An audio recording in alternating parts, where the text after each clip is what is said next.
Transforming care through genomic medicine, personalized therapeutics, health services and outcomes research, and innovations in healthcare delivery. We're Children's Mercy Kansas City, presenting our audio interview series, Transformational Pediatrics, with host Dr. Michael Smith. So our topic today is identifying biomarkers for kidney disease. My guest is Dr. Darcy Wiedemann. She's a pediatric nephrologist at Children's Mercy Kansas City. Dr. Wiedemann, welcome to the show. Hi, good morning.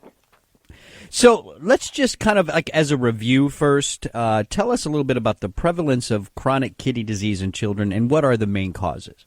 Sure, yeah. So chronic kidney disease is actually, fortunately for pediatrics, much less of a problem in young children compared to adults, but it's important just to have a framework that chronic kidney disease in adults is a huge problem. It's about 14% of the United States population has chronic kidney disease, and it's a very expensive problem. It actually costs about 7% of the entire Medicare budget, almost $31 billion.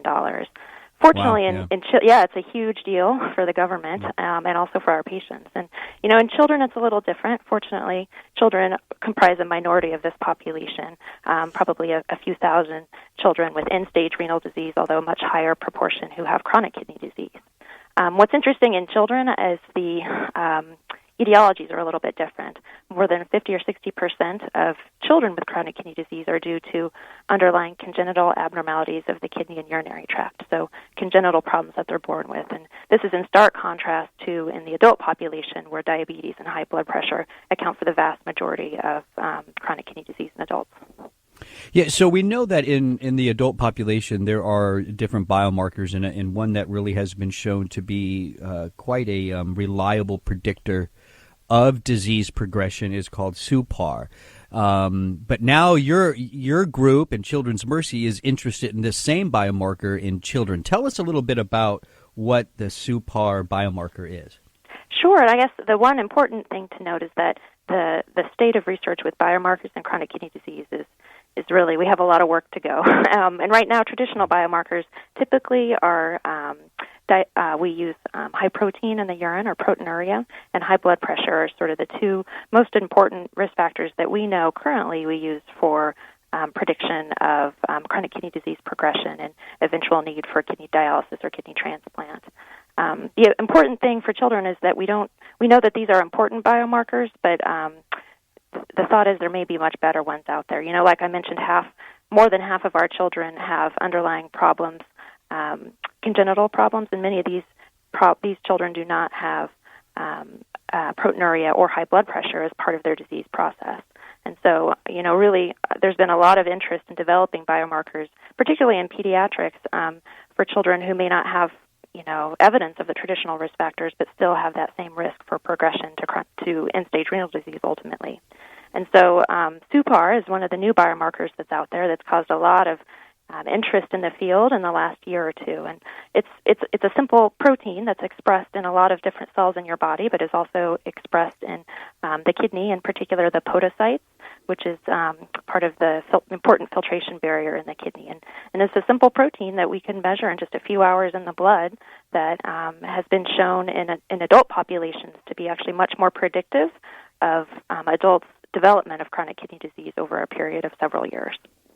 It's considered an earlier biomarker, correct? I mean, there's the traditional biomarkers that you can look at, but this is something that, at least in the adult population, can give you some information earlier before the progression gets really bad. Is that kind of the same thought process in the kids? That this? Well, that's certainly one of the hopes. Yeah, absolutely. Our hope, and in the adult population, it actually suPAR was able to predict the onset of chronic kidney disease in adults actually much sooner and a better stratification tool than our traditional risk factors, which is high blood pressure and proteinuria. So what are you doing So I know Children's Mercy, and I know you're involved with this, is actually doing the research on suPAR, or some of it. Tell us a little bit about what's going on there. We are going to be using the CKID study, which stands for the Chronic Kidney Disease in Children study, and this is the country's actually largest prospective cohort of children with chronic kidney disease. And we have now, I think, over 900 children enrolled in this study, and we've been following many of them actually for more than a decade over time with this particular study. And so what our goal with the suPAR project is we are going to be examining the SUPAR levels in these children with chronic kidney disease. And we have two particular questions. The first question is whether sort of baseline SUPAR levels, so when the patients get enrolled in the study, can we use SUPAR to predict what happens to their chronic kidney disease over time? And then the second question we're going to be looking at is whether change in SUPAR. So is somebody's SUPAR rates going up quicker over time? Does that predict their risk for needing a kidney transplant or kidney dialysis down the road better than our traditional risk factors? Yeah, and so I guess with all this, so where are you at in all this research at this point? Or is this just kind of at the beginning stages? When do you plan on having maybe some results from all this? Yeah, so we received a grant from the Marion Merrill Dow Foundation to support this research, and Dr. Srivastava and the Nephrology Research Lab here at Children's Mercy will be actually performing the research for us, actually doing the test on the participants, and then we're hoping to have some preliminary results within the next few months.